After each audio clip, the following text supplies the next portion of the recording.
nga sinnaba kubanga nkutwala mu video olwaleero. Sooka weetegereza akatambi kano.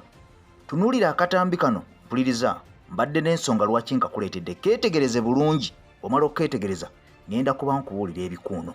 Eyo Uganda, ekyo kibuga Kampala, ekikulu eky'eggwanga Uganda. Nkiddamu oyo Kampala, ewali Parliament, ewali Nakasero State House eyasooka, ewali buli kimu, era ekitebe ekibuga ekikulu eky'ensi Uganda kyekyo Kampala. Kakati tugenda mu video nako olwaleero, naye nga nsoose kubeera nga nkulaga akatambi ako nga nnyina ensonga. Nze AK Master ku lutimbe gaggadde nga bulijjo. Bw'obanga oli mu bwanguka nkusabe video eno osooka ogiyiteko buyisi, kubanga togenda kubeera ng'ogifunamu bw'obanga tolina budde. Eno AK TV olutimbe gaggadde. Kankusabe n'obwombeefu osooka onyige ku kigalo oba osubscribinge mukwano gwange ampuliriza nga tosubscribinganga gwe ompya, tusobole okutambula ffenna mu bikuuno bya video eno ogenda kaaba amaziga.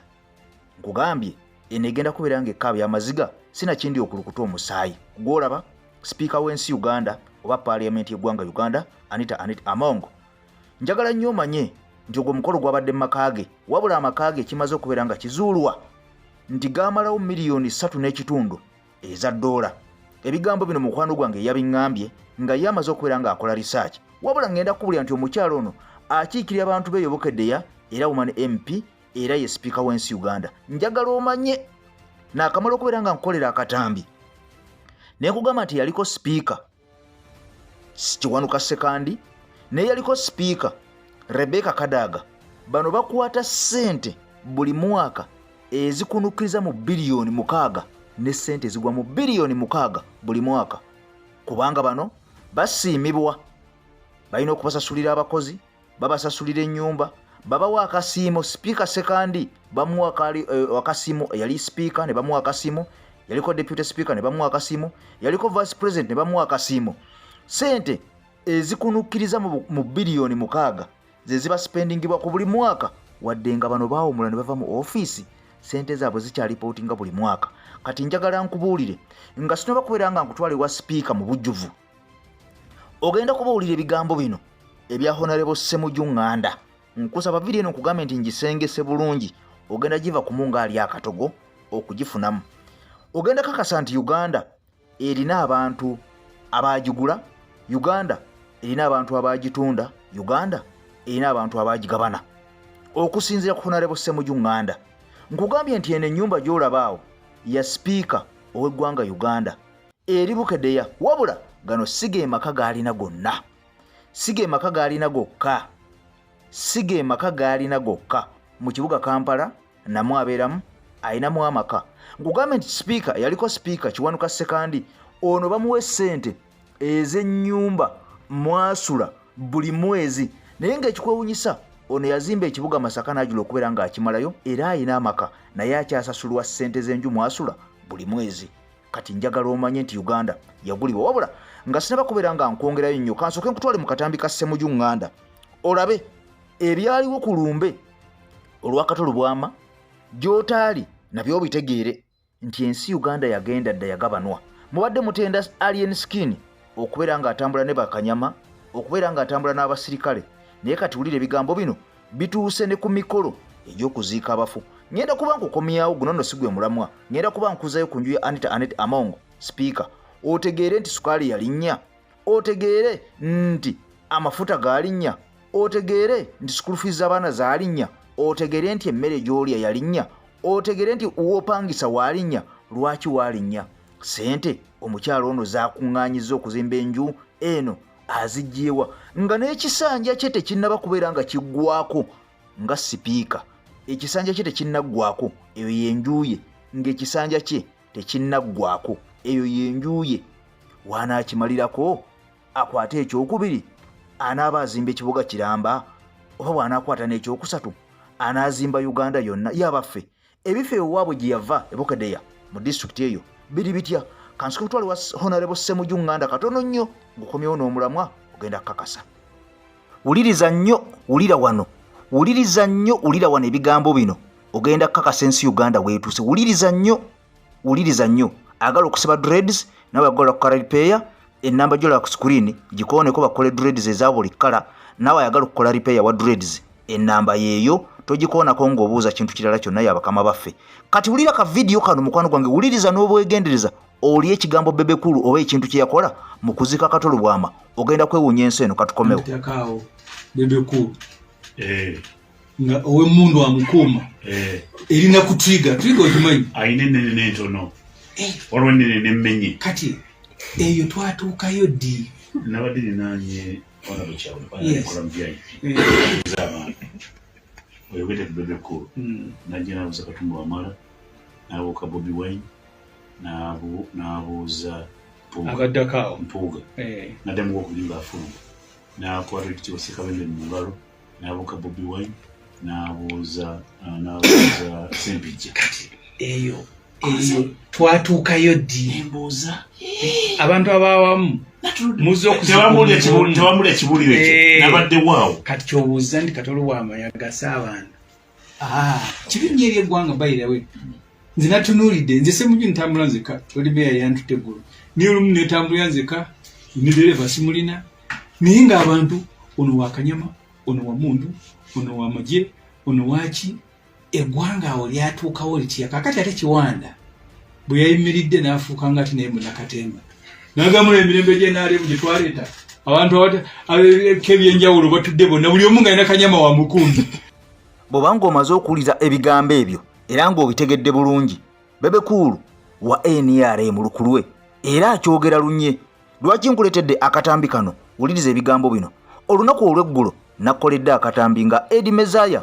ono mubabulayo muva Sweden yakedde ku makya n'akwata emmotoka kawundo ya bulaaka n'agenda ku office ekamooca eza National Unity Platform ono ng'akirangirira lunye bulijjo nti wa NRM era yakizzeemu ne mu audio ze ng'agamba wa NRM wabula ono yabadde tayitiddwa era nga lunaku ajja awaana NRM n'awaana ne General Muhoozi Kainerugaba ne Muhoozi Project kakati bwe yatuuse ku offices eza National Unity Platform tebaamukoonyeeko tebaamukubye wabula Edi Mutwe yakakasizza ensi nti omusajja temumukoonako mumuleke agende wabula byanayogera fenafena tumutekeko amaaso mujja kubiwulira kubanga kati ekimuleese kutusoomooza batuyite nti tulina effujjo kyekimuleese temumukoonako Edi Mutwe byabadde bigambo bye era ono n'amutaasa ku bantu abadde bagenda okubeera nga bamugajambula okumukuba empi ensambagere n'okumuyisa obubi wabula ekyasinze okumala eggobe mu kibya njagala owulira ebigambo ya Edi Mezaya katono nnyo ng'agamba nti Edi Mutwe yamuyisiza bubi nnyo era agala amwetondere bwe tuva mu katambi kano ngenda kukuzayo ku nsonga ya sipiika Anita Amongo nkubulya ebigambo ebitiisa byogenda okuvaano nga naawe onyenya mutwe sooka oli aba NRM bwe banonooza aba Nuupu bebekulu yali mu kuziika kato n'abuuka President Bobi Wine Kyagulanyi Ssentamu nga tamubuuzizza ne mu kuvaayo era n'amubuuka n'amuyitako nga tamubuuzizza kitegeeza nti NRM baakyawa bannankyukakyuka kati Edi Mezaya bw'obanga ofoolinga mu kiti kimu ng'oli wa NRM kiki ekikuleeta ku Nuupu lwaki ojja abantu emize buli wa Nuupu asooka agenda kamokya ku head offices yabaffe ani yabadde akuyise sooka owulire ebigambo bino okakase nti abantu bano nga bwe nakoledde akatambi basoomooza nnyo bannankyukakyuka basobole okubeera nga batuusaako obuvune bwe balaba nga tewaliiwo kibatuuseeko era ne bajjayo ebigambo ebisongovu ne basobola okubeera nga babyogera kuwabula amawulire ag'omunda galaga nti ono mbu ateekateekebwa adde mu kifo kya Jjajja Ichuli mbwayogere nga Jjajja Ichuli bwe yakola nga wabula ndaba nga kino kizibu ddala kubanga buli muntu abeera n'amagezi ge era abeera alina bwe yatondebwa katugende mu katambi kano katono nnyo nkutwale wa sipiika onyenye n'omutwe Edi Mutwe vaayo onneetondere Edi Mutwe ne banno muveeyo munneetondere effujjo lye munkozeeko ku kitebe kya NUP muveeyo munneetondere Bobi Wine tavangayo kubalagira nti nno abantu abajja ku kitebe nga baagala okufuuka bammemba nti mubayise nga be mumpisizza bannayuganda nze ngenze ku kitebe kya NUP mu buntu banjazizza ku mulyango era nga bwe kirina okubeera ne ngenda ku reception nga bwe kirina okubeera era ne bakkiriza okundigestalinga nfuuke mmemba ne bantuma mbawe identifications zange zibadde mu motoka ngenze mu motoka okugikima nsanze motoka yange bagisazeeko ng'ate emmotoka bagikkiriza okuyingira nga bamaze okutwaza bonna Edi Mutwe essaawa eyo nga bwakuba omulanga bwakaaba amaziga bwe gakulukuta ku ttaka nti Edi Mizaya anonya eki wano ku kitebe. Edi Mutwe si gwe NUP, si gwe asalawo ani alina okubeera memba n'atalina kubeera memba. Edi Mutwe agenze n'agamba aregisteringa mu bukambo bw'ekizibu ng'amaziga bwe gakulukuta nti temuregisteringa Edi Mizaya. N'agamba mbu simanyi mbeera wano nga mbawaanira MK. Nze nali mpanyeeko DMK. Nze ndi memba wa MK. Nze ndi memba wa MK. Ani yali ampuliddeko nga nfulumya ekigambo nti ndi memba wa MK. Nze okuva edda nedda mpagira NRM. Bwe mbeera nga mpagira NRM nga njagala kujoyininga NUP mbeere memba nina kukola ntya? Balina kundigestalinga. Era kyempiseemu nfuuke memba owa NUP. Kyokka Edi Mutwe ne banno. Era mu kiti kino njagala okwebaza akulira security ku NUP. Omusajja oyo omuwanvu simumanyi. Azze bulungi omusajja oyo n'akuulinga abavubuka n'abagamba temukwata Edi Mizaya temumukubako. Naye nga abavubuka batandise okunsitula. Ono akutte jeeke, ono akutte kuno, ono akoze nga bonna bakunganye bali mu kumpisaamu okitegeera. Ebintu eby'ekisiru. Lindako njagala tugende empola mu katambi kano.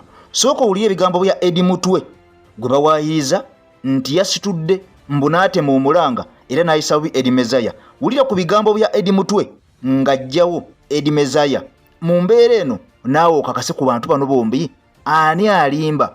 Era Edi Mizaya wabanga yabadde azze kukola fujjo teryamusaze mulowooza kubanga ebigambo bya Edi Mutwe birala nnyo ku bya Edi Mizaya. Kasooke tuwulire ebigambo bya Edi Mutwe ng'ajjawo Edi Mizaya. Tusooke tuddeyo mu katambi kano kennyini aka Edi Mizaya ng'alumiriza Edi Mutwe nti y'omu ku baamusitudde mbu ate muntu mulala nnyo musajja muwanvu wa security ate mbu ye yamutaasizza.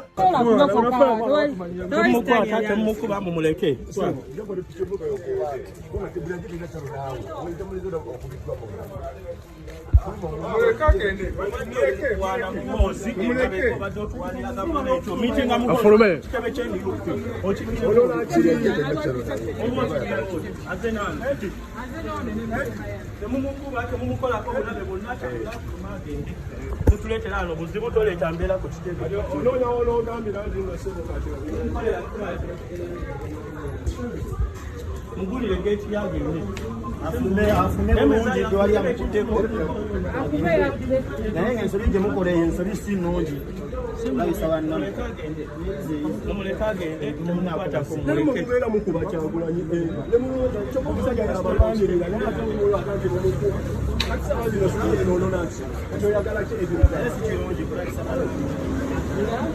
abajja bamuhozi nga atwalira muhozi naye ali ku kitebe ky'NUP kaba bazize kusomooza anoonya bulabe nedda totekambera muleka atambula agende era agende peaceful kubanga mwana Kwamanyi by'onooyogera naye kasapa tetulina kyebulabe bwe tukutuusizzaako era ina byajja okwogera naye kwamanyi by'onooyogera Abemani, Edi Mizaya, gwamanyi by'onooyogera tetulina bulabe bwe tukutuusizzaako naye gwamanyi by'onooyogera.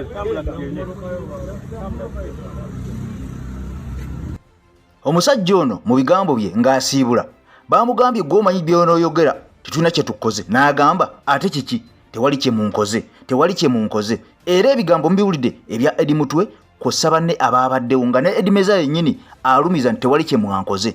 Kakati essaawa zino avuddeyo n'alikoodinga obutambi nti baamuyisizza bubi nnyo era ayagala aveeyo bamwetondere. Eno y'ensi Uganda mwetambulira. Mukwano gwange obwombeefu nkusaba tugende mu komenti ompandikire wansi awo Edi Mizaya ono ddala kiki kyasaana okubeera ng'akolebwa.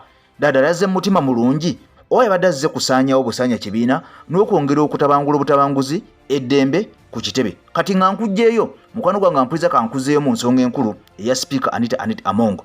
Olunaku gye bukedde olunaku olwaleero mukwano gwange mpuliriza ng'abantu ku social media bamaze okubeera nga beesala akajegere olw'ennyumba eno eyogeza abantu obwama nga monna Uganda bw'oba otunuulidde abaana amasomero mwe basomera abasinga basomera mu miti. Bw'oba otunuulidde amalwaliro bannayuganda mwe bagenda abasinga bajjanjabirwa wansi. Amalwaliro agasinga tegaliimu ddagala. Bw'otunuulira enguudo mukwano gwange byonna biguudoguudo.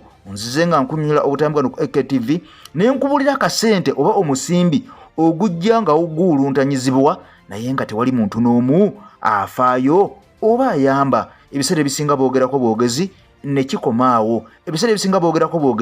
kikomaawo. Ebigambo bino byayogerwako ne Jeno Brigadier Jeno Kasirye Eggwanga nga tanaba kubeera nga ava mu bulamu bw'enseno naga nti ssente zibbibwa abantu teri abasiba. Kansoke mukwe katono nnyo tugende mu maaso. President Museveni ne President Kagame ensi yaabwe okitegeera bulungi. Ensi yaabwe who are they? They are the leaders. They are the revolutionary leaders. My ears. Don't give me that crap. I don't buy. Chobola mwadde Kasirye Eggwanga era nze kambabulle mwenna abantu n'olya nze mbalabi eno Uganda ngimanyi abo abantu boyogerako mbamanyi n'olwaliro okudda okwejinga mu bintu abantu balina mmere infrastructure zero abantu babba ssente tewali abasiba nga munziza mu ebyo. Cut the crap. I don't buy. Bw'oba okyatenda ebigambo bya Brigadier Jeno Kasirye Eggwanga omugenzi kati awummule mirembe n'ojjukira omwana wo gw'oweeredde n'atuuka ku yunivasite n'amaliriza bulungi okusoma naye n'avaayo n'anoonya omulimu naye nga toneemugwa ku lubege nga tewali ayamba. Bangi baddukidde mu Bawarabu okunoonya ekigulira magala eddiba kubanga Uganda yagaana era gavumenti n'eteekawo enkola n'esayininga ne contract n'amawanga gano amalala ago ag'Abawarabu bannayuganda bagendeyo bakole obwa silevale oba obuddu. Mwalabyeko omuwala wano eyavuddeyo n'agamba nti yasimattuka okubeera nga aggyibwamu ebitundu bye eby'omunda kubanga bamusayiningisanga empapula z'atamanyi nga za Luwarabu nga talutegeera. Kyokka ate ne wabawo n'omulala gwe bakomezzaawo nga mufu naye okusinziira ku bantu be nga kigambibwa nti ono yasooka n'akuba omulanga n'abagamba banne bannange bantwala oluvannyuma baleeta birango nti ono yafa wabula bagenze omuwetegereza ng'alabika alinga yali yaziikibwa nako n'aziikula okusinziira ku b'omu ku b'Oluganda akatambi mwakalabye. Kati bannayuganda bangi abaggweredde ebweru okunoonya emirimu ekitaaliwo dda ng'edda mu Uganda omuntu bw'osoma omulimu ogufuna naye kati ne bw'osoma ani akumanyi yakulembera okubeera ng'oweebwa omulimu mu nsi yo Uganda. Kati ekibuuzo kyebuuzibwa bano abalina ssente nga zino empya n'enkadde bo bazijjawa? Bano bo abatuuka obutuusi mu ofiisi n'amalayo emyaka 3 myaka 2 n'azimba ennyumba eno ssente bazijjawa? Njagala omanye nti omukyalo ono President Museveni yamuwa ente 10 buwi emu 2 paka ku 10 buwi za bwerere nti nzikuwadde genda olunde. Naye mukwano gwange ampuliza njagala ojjukire enkola eno eriwo gye baleese eyali pulesinze enkola ya NADS bagenda bagaba obusente ku byalo abantu gombola namba ne babawo obukadde 10 mazima bo bayambe ki? Eggombola namba erimu abantu emitwalo nga 10 endala erimu abantu emitwalo nga 2 n'okusinga awo babawa miliyoni 10 zibayambe ki? Bobozi temye buli muntu atwala kondooza ng'omutwalo gumu oba omutwalo gumu n'ekitundu mbu bakujja mu bwavu. Naye nga mukwano gwange ampuliza ekyamazima bongera kunyika mu bwavu n'okubeera nga bakukonya bwongo. Njagala ojjukire President Robert Kyagulanyi Ssentamu Mitembo ono azze akyogera lunye nti buli muntu alina kubeera nga yeebeereramu oba oli munnabyabufuzi oba toli munnabyabufuzi kijja kutuukako ku ggwanga kino tekisosola. Mwawulidde Anita Among speaker ng'agamba nti ayagasaba Bank of Uganda kuko emitwalo 10 akajja etekeko enjuye ak'emitwalo 10 akajja etekeko enjuye. Kati njagala omanye nti inflation eyingiddeyo mu nsi Uganda. Speaker wayogerera nti ak'emitwalo 10 batekeko ekifaananyi ky'enjuye kitegeeza olwedde ekintu kiri mu kubo akapapula kajja dda ak'emitwalo 10. Uganda eyolekedde okubeera nga Zimbabwe. Jjukira nti olupapula olwanusu 10 olwo lwaviriddewo ddala terukyakolebwa terukyafuluma olupapula terukyafuluma lwaggiddwawo kakati waggulu eno ne batekayo olw'emitwalo 10. Essaawa yonna sipiika bw'akoona ku nsonga kitegeeza aba ayina ebyama ak'emitwalo 10 kajja kakati nomwetegeka okubeera nga mutwala wirubaalo ogenda ku maduuka okugula emigaati ogenda okugula ekintu ng'otwala nsawo nnamba kubanga essente zigudde ebbeeyi. Nze Eke Master emabega w'omuzindaalo kankusabe n'obombe firiino gimpira ekigalo ompyo subscribinge ku mukutu gwaffe tambule ffenna mu waka waffe ennamba gy'olaba ku screen wekka ayagala dreads ez'emigwa n'ez'enviiri zo gw'oba ogikoonako nawe ayagala okukola lipeeya ebisigadde tokoona ku nnamba eyo kubanga munnanga bwe tebamanyi waka waffe batteekamu buteesi nthimbi. Mukama Katonda ba 13 mpeera tukwatagane mu waka ddako.